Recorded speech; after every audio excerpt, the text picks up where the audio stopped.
Ang pamilya ni Sidra ay hindi rin ganoon kaiba sa mga kabarangay nito.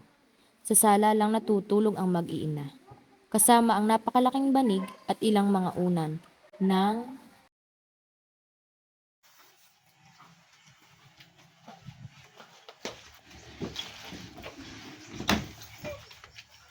Oh, Jesus! Jesus! Anong sumpa ito? Aray, aray, aray!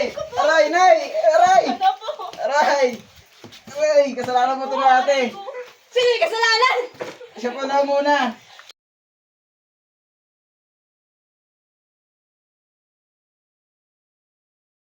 bakit kaya nangyayari sa amin ito?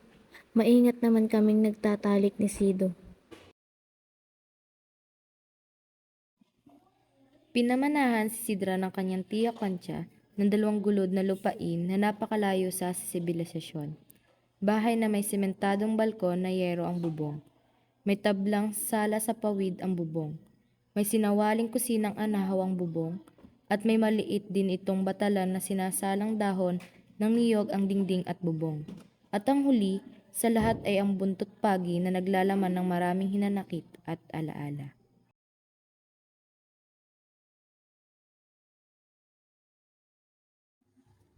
Nakalipas ang ilang taon.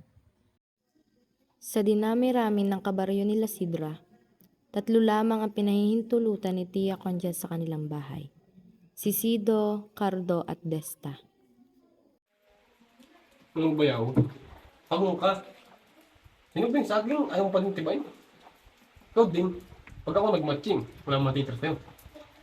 Alam mo naman ako, kumakyat mabilis mga tiniktik sa akin. Meron ba? Che, ikaw ba naman, basta nakapalda yung pinapatulan, huwag mong iparis ang kapatid ko sa'yo. May pinag-aralan yun, di tulad mo. Ba naman? Ikaw kasi bayaw. Dami-dami ng maganda sa tabi. Naghanap ka pa. Tumigil ka nga dyan. Paano makakapag-usap yung dalawa, puro bunganga mo na lang ang naririnig. Tara na nga na makapag-usap yung dalawa. Sa 6 na magkakapatid na puro titulado, maliban kay Desta na hindi na nga nakakalahati ng high school dahil sa maagang pagtatanan kasama si Sido. Si Cardo naman ay ang bunso at bugtong na anak na lalaki, kaya ganun na lamang ang pagpupursige ni Desta na makasarilinan si Sidra at Cardo. Alam mo ba, Tia Concha, itong si Cardo, tumatanda na rin, wala nag-aalaga at nag-aayos sa kanya. Baka naman pwede silang magkatuluyan ng Sidra. Akin nga ding napapansin. May titulo din naman si Cardo. At sa tingin ko naman ay magiging maganda ang buhay nila. Sa tulong ng mag-asawang si Sido at Desta, natuluyan ng namanhikan si Cardo kay Sidra. Ngunit, hindi nila alam na itong si Sido ay may lihim ding panliligaw kay Sidra. Baka naman niluluto mo.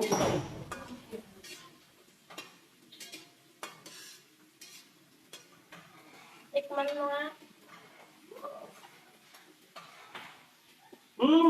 Sarap naman niluto mo, Hidra.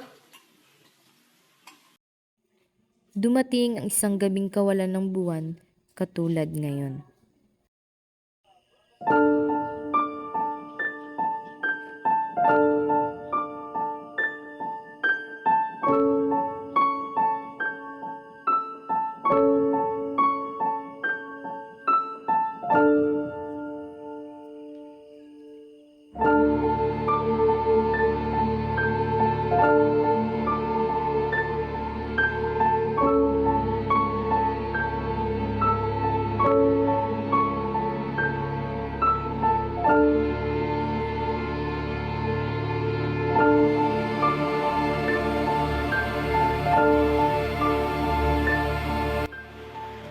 Mga walang hiya kayo! Hayop! Hampas lupa! Walang hiya ka! Ninang! Ninang, tama na po! Huwag niyo po sa si Sidra. Wala po siya kasalanan. Ako po ba sa... Kabuwanan ni Sidra, di niya sukat akalain ng pananahimik ni Desta ay sasabay sa kabuwanan niya.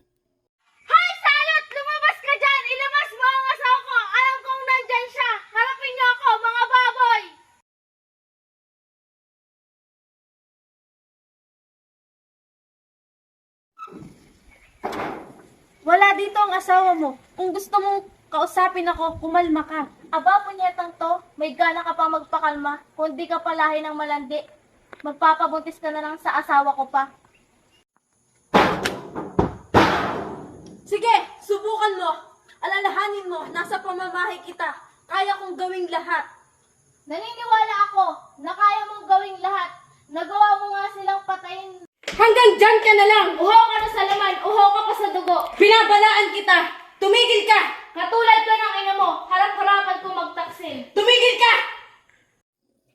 Maglilimang taon na si Sidra noon. Sidra, ang tagal naman ni inay. Oo nga ate, nagugutom na ako. Nay, saan ka na? Nay! Tay, si Nay di pa po bumabalik. Sige, pupunta ko na siya.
Ano ba yaw? Pagong ka? Hinog na yung matching. Pagong ka? Hinog na yung saging, ayaw pa rin tibain. Bahala ka pag ako naging matching. Sidra, ang tagal naman ni inay. Oo nga ate, nagugutom na ako. Nay, saan ka na? Nay! Sige, pupuntahan ko na siya.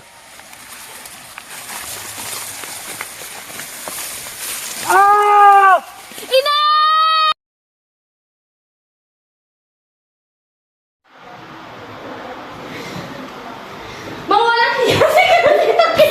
Hanggang dyan ka na lang. Uhaw ka na sa laman, uhaw ka pa sa dugo. Binabalaan kita. Hanggang dyan ka na lang. Katulad ka